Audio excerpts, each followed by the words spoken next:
Welcome to the channel. In this video, we'll show you how to change the unpaved road settings in the Waze app on your phone. This feature helps you avoid rough or dirt roads during navigation. Whether you're driving through the countryside or planning a city trip, this setting can improve your route.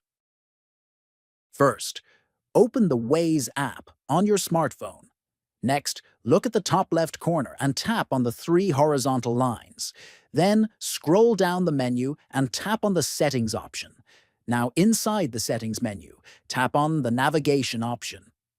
This section controls how Waze chooses your routes and which roads it prefers or avoids. Now, scroll down until you see the option for unpaved roads. Tap on it.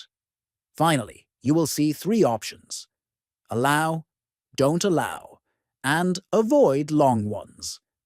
Choose the one that suits your driving preference. If you often drive in urban areas, selecting Don't allow might be the best choice. If you're okay with short unpaved segments, go with avoid long ones. That's how you manage unpaved road settings in the Waze app. Adjusting this option helps you take safer and more comfortable routes based on your driving style and location.